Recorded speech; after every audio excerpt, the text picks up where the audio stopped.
Stacia, and I thought I would include you guys today when I do my flashcard study, or at least part of it. So let's see, we're going to go into my flashcards folder, and I actually have a spreadsheet where I track all my different progress. I like to say once I get it 3 times correct in a 15-minute interval, I consider that box or that folder mastered. And currently I've been working on, well, I like to work on my new ones. I have a new set that is done. And I'm also working on my strategic flashcards. So let's do the new ones though. That's always really appealing to me. And that would be this folder right here. We'll double click that. And I figure we'll do the first 10 together. How about that? So the idea with this is to review these ideas and get these ideas and patterns into my head. And I'll go through it. And a lot of times in the answer key, I'll have a little more than I really need, just in case I'm curious of how a line might go or why a solution works or doesn't work. Okay, so there is the answer key. I'm going to go ahead and shorten this up a bit. And let's begin. Okay, so here the bishop goes here. I said here I played bishop d6, but what is the problem with it? I do remember this. So I played bishop to d6 with the black pieces. The problem with this move is it allows bishop g5, pinning my knight, and then this pawn is hanging. And notice that the bishop on d6 interferes with the defense of this pawn by my queen.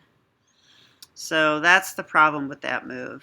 What should I play instead? 2 moves. Well, I can prevent that with h6. I only like to play this move if it's really needed, but here it is because of this pin.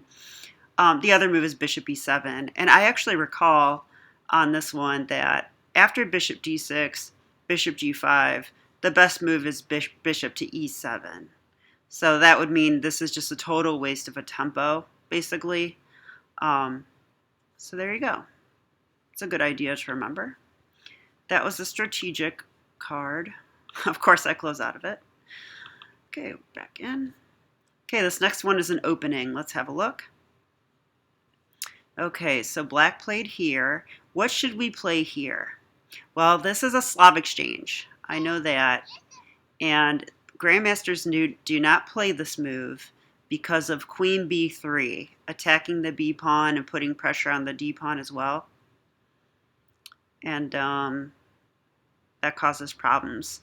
So it says, what happens if we play knight c3, then queen b3? Yeah, I did this in a game. And the problem with knight c3 first is that after e6, queen b3, black has this really interesting move, bishop b5 check, or bishop b4 check rather. And the interesting thing is that I'm no longer attacking the b pawn because the bishop interferes with that. And then he can also take my knight on c3 with check to gain a tempo at any moment. So yeah, it's just kind of funny that queen b3 doesn't work well after knight c3. So I do play this move first. In fact, I'm pretty sure that I've done that more than once since I made this flashcard. So I like when I realize that, because that means I'm getting like concrete improvement in my game. Okay, flashcard number 3, we've got a strategic one again. So queen d8 is a mistake. How do we punish? So if you follow me on Twitter, you may have seen this one. I remember posting it. Again, the move is queen b3 here. And the reason is, after queen b3, we're threatening rook takes knight, pawn takes, and queen takes bishop. And the other thing about queen b3 is we're x-raying this b pawn. And I do recall that after queen b3, the best move for black is to go right back here, which means this is a waste of a tempo. And if they have to go back here to defend the bishop and defend the b pawn, basically. And I mean, after that, I think we have all kinds of play. All right. And let's check the strategy. Sometimes I don't fully remember the answer. Yes, this is queen b3, threatening rook takes e6, x-raying the b pawn. Oh, and yeah, so I give a line here. So let's have a fast look at this. Queen e7 defends the bishop and the b pawn, but loses 2 tempos. Then I can play a3, kicking the bishop, bishop a5. Oh, and I recall this now. And then bishop a5, knight c5 is an excellent move then, because the bishop can't take it anymore. The bishop's on a5, and knight c5 hits both these queenside pawns. Puts a lot of pressure there. Rook a7 to defend the b pawn. Notice the queen would be on b3, so knight c5 means that the queen and the knight are here. If rook a7, we have knight takes a6. And the reason this works is if they take with the pawn, we go rook takes knight, and that's just a good position for white. So, all right, let me know if these lines are too confusing to follow. I've looked at these more than once, so of course it's easier for me to fly through them right now. I might even consider making a video like this where I actually create these puzzles on Chessable or something, and then actually move the pieces in the video. So I don't know, if anyone has any thoughts on that, let me know. Okay, tactic. Okay, flashcard 4 is a tactic. This is from my woodpecking stuff. And it's black to move. Oh, and I recall this. It's knight to c3. And this is a tempo move. And it works because the bishop is pinned. So if I take the knight, I lose an exchange. And if I try to move the queen, there are no squares to keep defending the bishop. Can't go here, can't go here. And if I move here, yeah, there's just nothing. This doesn't work. Where can the queen go? I guess we'd have to go queen d1. But then, oh no, queen d1 doesn't work. Knight c3 is hitting that. Yeah, I don't know. So this is a strong move. Look how uncomfortable it is for white. All right. Okay, I took this one out of a YouTube video by Verusian Akobian on a St. Louis Chess Club video, because I thought this is really interesting. It's white to play a strong strategic idea, and I remember Verusian was saying this is like an ExGlam move, and I had no idea why, so that's why I made a flashcard of this. And it's the move a5. Stopping all counterplay, stopping this b5 idea forever, because we can take en passant. And this is the best move because after this, white just has a superior position and black couldn't do anything. So pretty interesting. Because I think black will play b5 next if they can. Okay, number 6. I call this one Blitz because I have a box in here. I'll show it real quick, called Blitz First Mistakes. So this is an attempt for me to learn something from my Blitz games and learn and have it be a lasting lesson. And so that's what this one is. It's basically, I figure if I can learn one thing from each Blitz game, then I'm doing good, right? Because I might play 10 to 20 Blitz games in a day, or sometimes more, unfortunately. All right, so we'll go into it. Okay, so pawn takes here. What is a good move for black and why? Oh, and I recall this. This is a French-like structure, and I was worried about the move f5, but the best move is queen to b6. And the reason is it pins this pawn down, so that's one reason. And then, so after queen b6, if they play f5, we actually have knight takes e5 there, which wins a pawn and is a tempo move on the queen. So that was the point of that. All right, 7. Number 7, queen here. White to move and win. This looks like another Slob Exchange. Oh yeah, this is from my game. Sadly, I had 3 wins in the opening, and I missed all of them, so I made flashcards out of it. So next time I actually play this move. It's E4, and this is such a cool move. I really love it.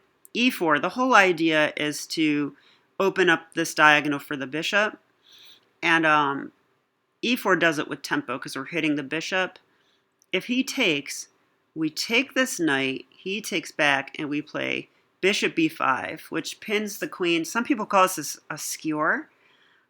I call it pinning the queen to the king. That seems more accurate to me. A skewer is like if the bishop was on the other side and we win the queen. You know what I mean? All right, but yeah, so it's the move e4 here. And again, e4, if bishop takes knight, rook takes, and then we have this bishop idea here. So really, we just win this knight because black cannot take this back. They would have to do something else there. Probably use the queen, probably move the queen is what they would have to do. So, all right, number 8. So this is a same idea, white to move and win again. So this is like a couple tempos later when I still miss this idea. So we want to play bishop b5, but so black played a6 to stop this. What's funny is we can now take this. Pretty sure. Is that true? Let me see. No, not yet. We have to take here first. So bishop takes knight, rook takes, then bishop takes a6.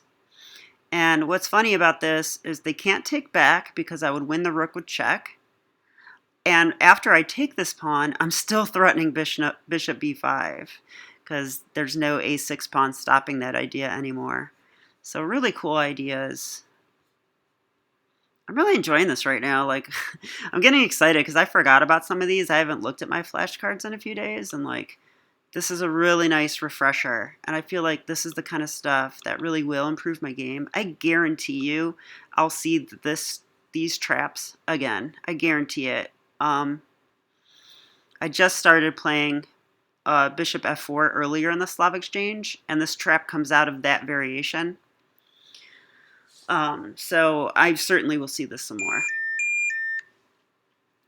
Okay, my 15 minutes is up, of course. I went slower because I wanted to explain what's going on. But we'll go ahead and do 9 and 10. Okay, this one is also opening trap. Black has only one move to hold. What is it and why does it hold? Yeah, so this is a defensive move by black that I didn't know about, but I thought I should know. Yeah, it's the move knight to c6. So that's why we have to take this knight, because otherwise black can play knight c6, and that will stop our bishop b5 threat. I mean, we'll pin the knight, but it's not the same as pinning the queen, you know. It's not the same as them losing their queen, obviously. So the idea is that knight c6, e4 doesn't work anymore because bishop takes, and there's no bishop takes knight anymore. So that was the idea there, and now we'll do the last one, and this is a tactic. Okay. This is also from my game. This was against Mark Seaton. And yeah, I made a video on this game, and I'm about to post it soon, so stay tuned for that. Yeah, this move is a mistake. Oh, and I put, this is a bigger mistake than I thought. How does white punish this idea? Oh, and I recall this now. I thought it was stupid during the game because I can just tuck my bishop away on h2, and I'm not sure what his knight's doing there. I mean, I'm threatening to take it with discoveries, and it just seems like there's a lot of threats. But I recall now that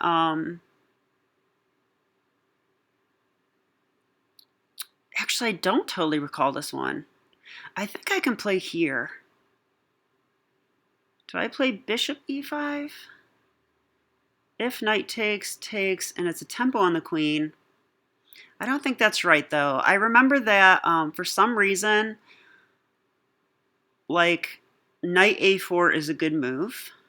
And I see now that it hits this b6 square, which would fork the rook and the queen.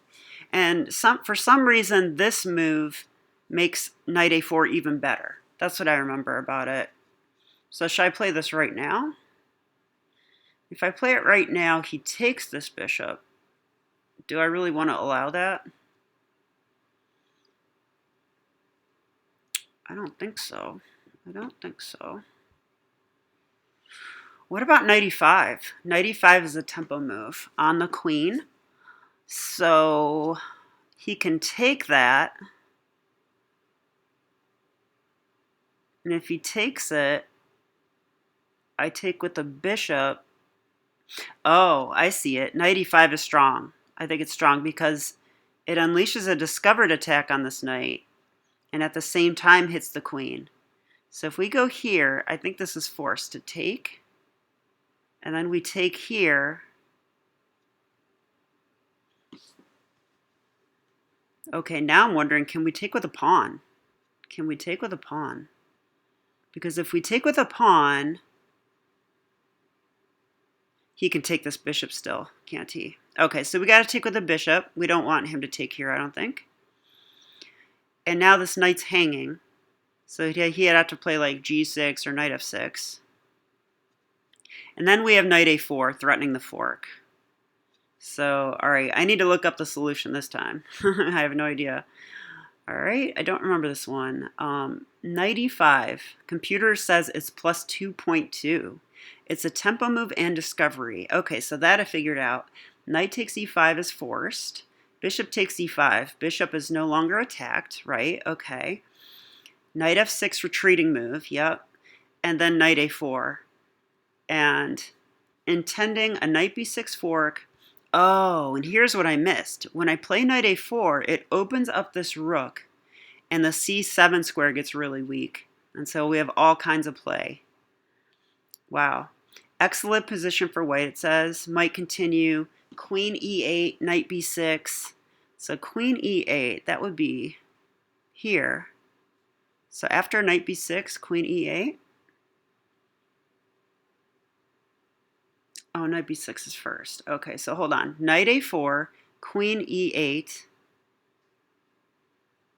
knight b6 hitting the rook, rook a7. Why rook a7? We're attacking it. Can't go here because the bishop has it. Can't go here because the knight covers it. And what about here? Is there something wrong with that square too? Not sure. I mean, it doesn't look like an ideal square at all because the queen would be right here. So that's just a horrible position. So the rook comes to a7 is the best move. But then queen b6. Okay, what happened to the knight? Queen e8, knight b6, rook a7. I must have missed something here. Shoot, I must have missed something here.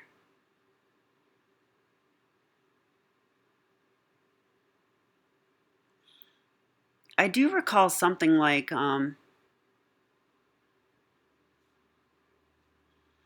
b6. Yeah, so now I need to review this one. So sorry that the last one's kind of a bummer. I don't totally remember. But these last moves are queen b6, rook f to a8, rook f to a8. So the other rook comes over here, and then bishop b8. Yeah, and I know I have a flashcard of that position separately. But this is sort of the bonus line, you know. So really the main idea here, because, you know, chess to me is sort of a rabbit hole. I mean, you can go 20 moves deep if you want, but I feel like really if I can learn one new idea, that's all. Even if I don't totally understand that idea, I can build on it later. But, you know, to totally understand an idea, I should first know about it. So that might be, you know, my one thing that I learned. And here it's knight e5 because it's a tempo move and a discovery.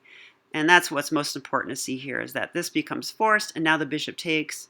and we're threatening this knight. He has to move, and this makes knight a4 even more powerful. So, all right. I hope that you enjoyed this and it was helpful.